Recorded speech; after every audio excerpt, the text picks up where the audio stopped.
Hello friends, मैं विजय Jat MGCI के YouTube channel में आपका स्वागत करता हूं। दोस्तों, आज हम मेंटल एबिलिटी के अंदर लेकर आए हैं संख्याओं के जातीय मान व स्थानीय मान। ठीक है, साथ ही साथ पूर्ण वर्ग संख्या की पहचान और इसके अलावा हम देखेंगे कुछ डिवीजन रूल या भागित के नियम। ठीक है, इससे पहले वीडियो में हमने संख्याओं के प्रकार या संख्या पद्धति या नंबर सिस्टम को देख लिया था। ठीक है, जिसके अंदर हमने विभिन्न प्रकार की संख्याओं के बारे में बातचीत की। आज हम देखेंगे सबसे पहले संख्याओं के जातीय मान व स्थानीय मान, फेस वैल्यू और प्लेस वैल्यू। ठीक, इसमें देखने से पहले हम ये दो शब्दों को थोड़ा सा समझ लेते हैं, एक फेस और एक प्लेस। ठीक है, प्लेस अगर देखें तो प्लेस हम बोल सकते हैं एक तरह से पोस्ट या फिर हम बोल सकते हैं ओधा। ठीक है, जैसे आप ही हैं, आप आज अगर देखें, मान लो आप कलेक्टर है, क्लियर, तो आपकी पोस्ट या प्लेस क्या है? कलेक्टर है। हो सकता है कि कुछ समय बाद आप CM बन जाए। ठीक, तो उस समय आपकी पोस्ट या प्लेस क्या हो जाएगा? CM हो जाएगा। ठीक, दोनों ही कंडीशन में, चाहे आप कलेक्टर की पोस्ट पर रहे, चाहे आप CM की पोस्ट पर रहे, आपका फेस चेंज नहीं होगा।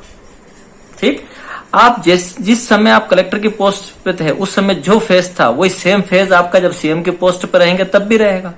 इसका मतलब कि प्लेस या पोस्ट चेंज हो सकती है लेकिन फेस चेंज नहीं हो सकता। ठीक है, तो फेस या फेस वैल्यू वह चीज है जो कभी भी संख्या की चेंज नहीं होती, मतलब वो जैसी है हर कंडीशन में वो वैसी ही रहेगी। लेकिन प्लेस उस संख्या का चेंज हो सकता है, मतलब उसकी प्लेस वैल्यू चेंज हो सकती है। तो जातीय मान हमेशा जो संख्या होती है वही होता है, लेकिन स्थानीय मान उसकी संख्या का, उस संख्या का जिस स्थान पर वो बैठा उसके अकॉर्डिंग हो। जैसे एक उदाहरण ले, हमारे पास में एक संख्या है 63,578। क्लियर, अब इसमें सबसे पहले हम देखें 6 का फेस वैल्यू। ठीक है, तो 6 की फेस वैल्यू जो 6 है वही रहेगी। ठीक, मतलब जो संख्या है वही उसकी होती है फेस वैल्यू। 6 की 6 रहेगी, 3 की 3, 5 की 5, 7 की 7, 8 की 8। ठीक है, लेकिन जब हम बात करेंगे प्लेस वैल्यू की, तो प्लेस वैल्यू जिस स्थान पर वो बैठेगा उसके अकॉर्डिंग होगी। क्लियर है, जैसे हम 6 की बात करें तो यहां हम अगर देखें तो 6 कहां बैठा है? ये बैठा है 10,000 के ऊपर। इकाई, दहाई, सैकड़ा, हजार, 10,000। क्लियर है, तो यहां पर इसकी वैल्यू क्या हो गई? 10,000। 10,000 मतलब 6 है तो 60,000। ठीक, तो 6 की यहां पर स्थानीय मान या प्लेस वैल्यू देखें तो वो होता है 60,000। ऐसे ही अगर 3 का देखें तो 3 का 3,000, 5 का 500, 7 का 70 और 8 का 8। क्लियर, तो संख्या का स्थानीय मान या प्लेस वैल्यू हमेशा जिस स्थान पर वो बैठा होता है उसके अकॉर्डिंग होता है, जबकि जातीय मान या फेस वैल्यू हमेशा उसकी एक जैसी होती है, वो किसी भी संख्या के अंदर चेंज नहीं होगी। ये 6 से अगर देखें, 6 से अभी यहाँ 10,000 की प्लेस पे बैठा है, अगर ये मान लो 100 की प्लेस पे बैठता तो भी ये 6 ही होता, मतलब उसकी फेस चेंज नहीं होता। लेकिन वो यहाँ पर 100 की प्लेस पे आ गया इसलिए उसका प्लेस वैल्यू चेंज हो जाता। वो 6 है, अब यहाँ देखें तो वो जाएगा 6 से 100। क्लियर, तो ध्यान रखिएगा, जातीय मान या फेस वैल्यू संख्या जो होती है वही उसकी होती है, जो संख्या होती है वही उसका फेस वैल्यू जातीय मान है, जबकि प्लेस वैल्यू जिस स्थान पे होगा उसके अकॉर्डिंग होगी। तो सिंपल हमको यही चीजें याद रखना, फेस और प्लेस। प्लेस मतलब पोस्ट या ओधा, ठीक, और फेस मतलब चेहरा। ठीक, प्लेस हमेशा बदलता रहेगा लेकिन फेस कभी भी नहीं बदलेगा। फिर आगे चलें, पूर्ण वर्ग संख्या की पहचान, identification of complete square number. ठीक है, अगर किसी संख्या का हमको पता लगाना है कि वो पूर्ण वर्ग है या नहीं है, तो फिर हमको कुछ संख्याओं के पूर्ण वर्ग पता होना चाहिए। और इसके लिए मैं आपको सजेस्ट करूंगा कि आप कम से कम 1 से लेकर 30 तक की संख्याओं के पूर्ण वर्ग बाय हार्ट याद करें। ठीक है, 1 से लेकर 30 तक के पूर्ण वर्ग या कंप्लीट स्क्वायर, साथ ही साथ 1 से लेकर 10 तक के घन या क्यूब याद करें। ठीक, ये दो चीजें आपको बाय हार्ट होना चाहिए। कभी भी कहीं भी कैसे भी पूछे तो ये चीजें हमको पता होनी चाहिए। 1 से लेकर 30 तक का स्क्वायर और 1 से लेकर 10 तक का क्यूब। ठीक, यहाँ पर हमने 1 से लेकर 10 तक के स्क्वायर लिखे हैं। इसमें 1 का स्क्वायर 1 ही आएगा, हमको पता है। 2 का 4 आता है, 3 का 9, 4 का 16, 5 का 25, 6 का 36, 7 का 49, 8 का 64, 9 का 81 और 10 का 100। ठीक, अब इन संख्याओं में अगर देखें, जैसे 1 का स्क्वायर किया तो 1 आया, और 1 कहाँ आएगा? इकाई स्थान या यूनिट प्लेस पर। ठीक, ऐसे ही 2 का स्क्वायर करेंगे, 4 आएगा, 4 इकाई स्थान पर। 3 के स्क्वायर में 9 इकाई स्थान पर। 4 के स्क्वायर में 16, और 16 में इकाई स्थान पर या यूनिट प्लेस पर 6 आता है। ठीक है, 25 में यूनिट प्लेस पर 5, 36 में यूनिट प्लेस पर 6, 49 में यूनिट प्लेस पर 9, 64 में यूनिट प्लेस पर 4 और 81 में यूनिट प्लेस पर 1 और 100 में 0। क्लियर? तो यहां हम अगर देखें इस पूरे में, तो जब भी हम किसी चीज का स्क्वायर करते हैं, किसी संख्या का स्क्वायर करते हैं, ठीक है, तो उसके यूनिट प्लेस पर 0, 1, 4, 5, 6 और 9 ये 6 संख्या ही आती है। इसके अलावा हमको कोई भी 7वीं संख्या इसके अंदर नहीं मिलेगी। ठीक, तो इसका मतलब क्या हुआ कि जब भी किसी संख्या का स्क्वायर करें तो उसके यूनिट प्लेस पर यह संख्या होनी चाहिए, तो ही वो पूर्ण वर्ग या कंप्लीट स्क्वायर होगा। ठीक, मतलब अगर ये संख्याएं इकाई अंक या यूनिट प्लेस पर आती है तो हम बोल सकते हैं कि वह संख्या पूर्ण वर्ग या कंप्लीट स्क्वायर हो सकता है। थोड़ा ध्यान दीजिएगा इस शब्द वर्ड के ऊपर, हमने लिखा है हो सकता है। इसका मतलब कि अगर ये इकाई अंक पर है तो ये भी चांस है कि वो संख्या कंप्लीट स्क्वायर ना हो। ठीक, फॉर एग्जाम्पल जैसे हम 19 ले लें, 19 ले लें। अब 19 में देखें तो इकाई अंक या यूनिट प्लेस पर कौन आएगा? 9 आएगा। ठीक है, क्या 19 किसी संख्या का स्क्वायर है? तो 19 किसी भी संख्या का स्क्वायर नहीं है। ठीक, ऐसे ही 21 लें, क्या 21 किसी संख्या का स्क्वायर है? किसी संख्या का स्क्वायर नहीं है, पर उसके इकाई स्थान या यूनिट प्लेस पर कौन है? 1 है। ठीक, तो हमने यहां पर क्या लिखा कि अगर ये है तो उसके चांस है कि वो कंप्लीट स्क्वायर हो सकता है, लेकिन 100% नहीं है कि वो कंप्लीट स्क्वायर होगा।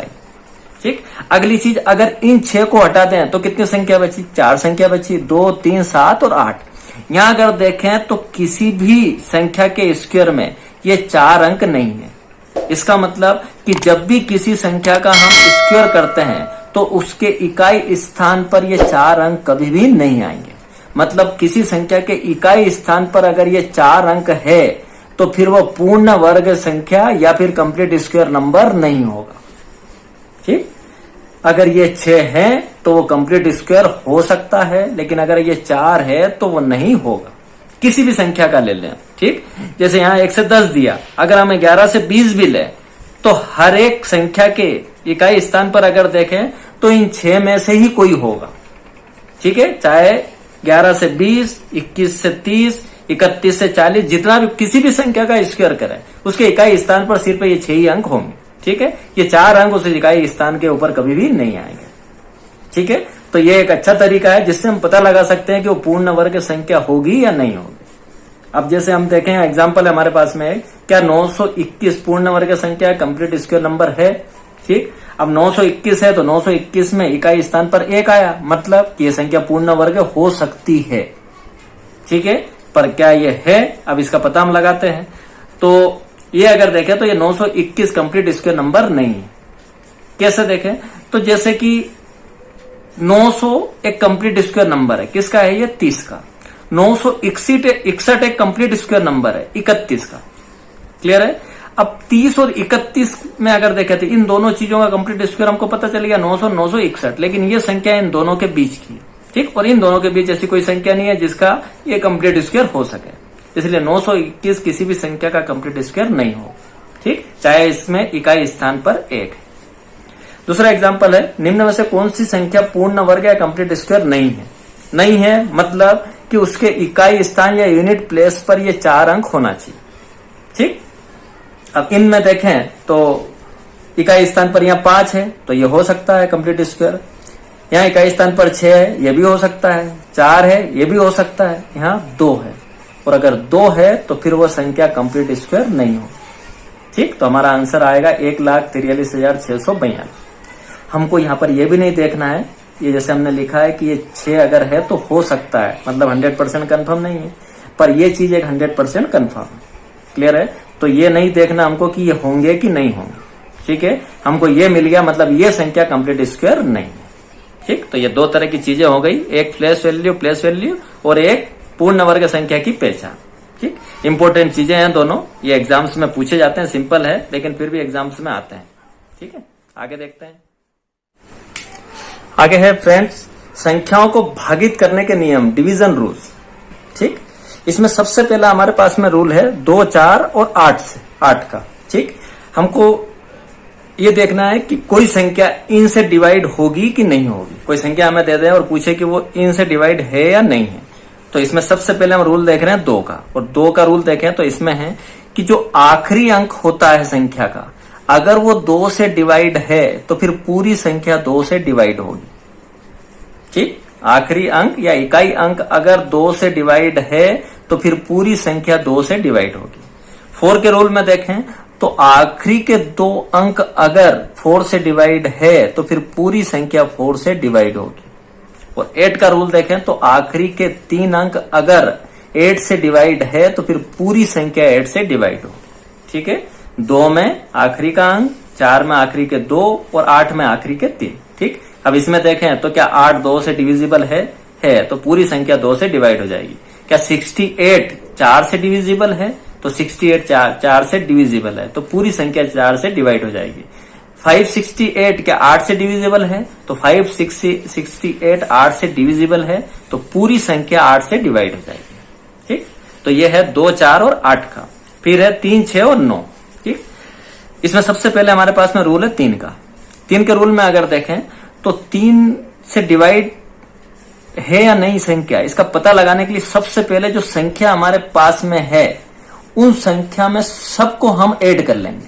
ठीक, और ऐड करने के बाद में जो रिजल्ट आएगा अगर वो 3 से डिवाइड है तो फिर पूरी संख्या 3 से डिवाइड होगी। सबसे पहला काम संख्याओं को ऐड करना है। ठीक, और ऐड करने के बाद में जो संख्या आए वो उसको 3 से डिवाइड करना। अगर 3 से डिवाइड हो जाए तो पूरी संख्या 3 से डिवाइड हो जाएगी। फॉर एग्जाम्पल हमारे पास में एक संख्या है 24,396। ठीक, तो इनको सबसे पहले ऐड करना है तो 2 + 4 + 3 + 9 + 6 = 24, और इस 24 को 3 से डिवाइड करना है। अगर ये 3 से डिवाइड हो जाए तो पूरी संख्या 3 से डिवाइड हो जाएगी। तो 24 अगर देखें तो 3 से डिविजिबल है। फिर देखें 6 का रूल। अब 6 अगर देखें तो ये बनाया 2 × 3 से, 2 × 3 = 6। ठीक, तो इसमें अगर देखें तो 2 और 3 दोनों का रूल फॉलो करना पड़ेगा। ठीक है, अब 2 का रूल क्या था कि 2 का रूल ये था कि आखिरी का अंक 2 से डिवाइड हो जाए। ठीक है, और 3 का रूल क्या था कि सभी संख्याओं का एडिशन 3 से डिवाइड हो जाए। अब देखते हैं, हमने फिर वही नंबर लिया 24,396। सबसे पहले 2 का रूल फॉलो करते हैं। 2 में हमने बोला कि जो आखिरी का अंक है वो 2 से डिवाइड हो जाए। क्या 6 2 से डिवाइड हो सकता है? हो सकता है, मतलब पूरी संख्या 2 से डिवाइड हो जाएगी। तो 2 का रूल फॉलो हो गया। अब 3 का देखते हैं तो 3 में हमने कहा कि इन सबका एडिशन 3 से डिवाइड हो जाए। तो इन सबका एडिशन क्या 24 आया, और 24 3 से डिविजिबल है, मतलब ये पूरी संख्या किससे डिवाइड हो जाएगी 3 से। तो 2 का रूल भी फॉलो हो गया, 3 का रूल भी फॉलो हो गया, मतलब कि यह संख्या 6 से डिविजिबल है। ठीक, तो 6 के लिए हमको 2 और 3 दोनों का रूल फॉलो करना पड़ेगा। आगे है 9। ठीक, और 9 का रूल देखें तो सेम एज 3, जैसा 3 का रूल था वैसे ही 9 का। 3 रूल क्या था कि सभी संख्याओं को ऐड करना है, जो एडिशन आए उसको 3 से डिवाइड करना है। अगर 3 से डिवाइड हो जाए तो पूरी संख्या 3 से डिवाइड हो जाएगी। ऐसे 9 का है कि सभी संख्याओं को ऐड करना है, एडिशन जो आए वो अगर 9 से डिविजिबल है तो पूरी संख्या 9 से डिवाइड हो जाएगी। यहाँ हमने लिया है 73,188। ठीक, इसमें 7 + 3 + 8 + 8 किया, ये आया 7 + 3 + 1 + 8 + 8 किया, ये आया 27, और 27 9 से डिविजिबल है तो पूरी संख्या 9 से डिवाइड हो जाएगी। तो ये है 3 6 और 9 का रूल।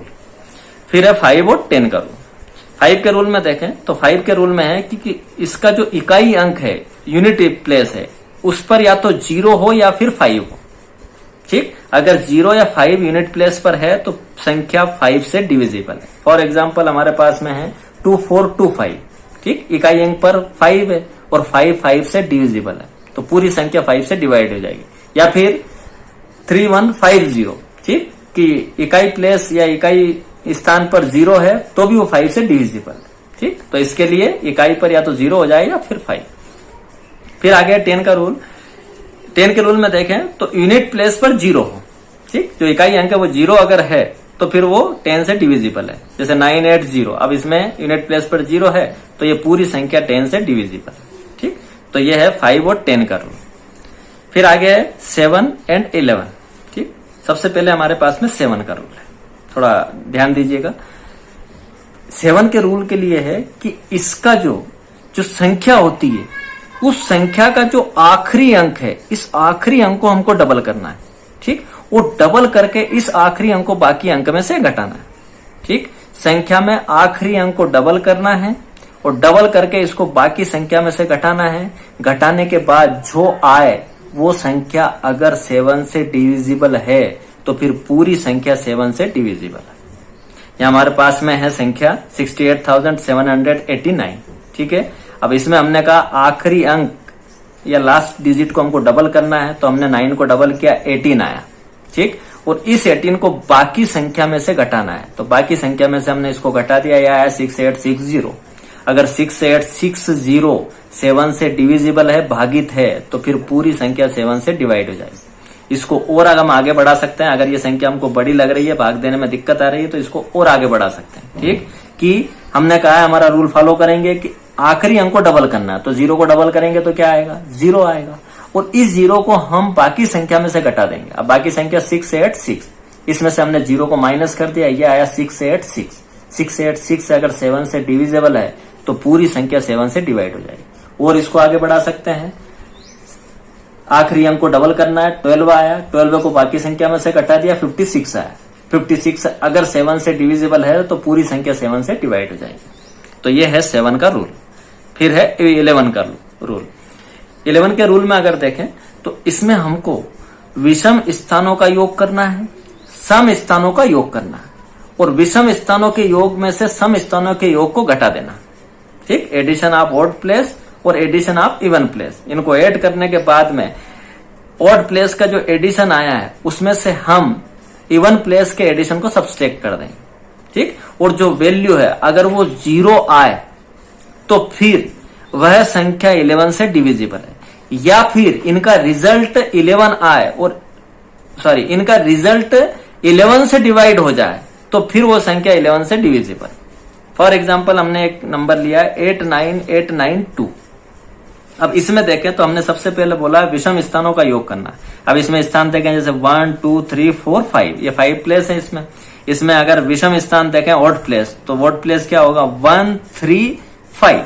ठीक, 1 पे कौन है, 2, 3 पे 8 और 5 पे 8, इन तीनों को ऐड करना है। ठीक, 8 + 8 + 2 कितना आया, 18। फिर क्या करना है, सम स्थानों का योग करना है इवन प्लेसेस का। इवन प्लेस देखे तो 2 और 4। ठीक, 2 और 4 पे देखे तो कौन है, 2 पे 9 है और 4 पे भी 9 है, इन दोनों को ऐड करना है। कितना आया, 18। 18 में से 18 को माइनस किया, 0 आया। अगर 0 आया तो वो संख्या 11 से डिविजिबल है।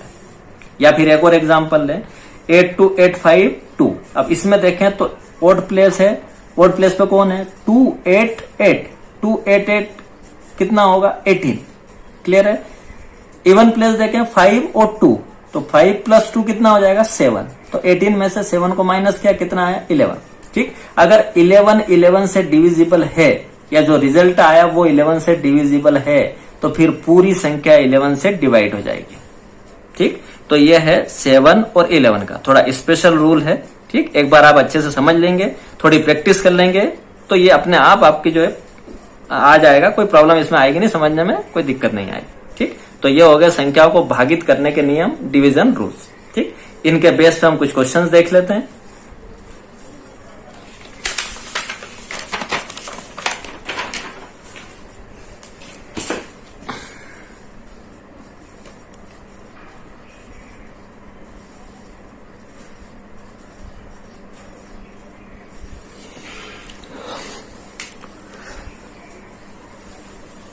हमारे पास में एक क्वेश्चन है कि यदि 671*483 यह कोई पूरी संख्या है जो कि 9 से कंप्लीटली डिविजिबल है, मतलब कि इन संख्या में 9 का पूरा पूरा भाग चला जाएगा।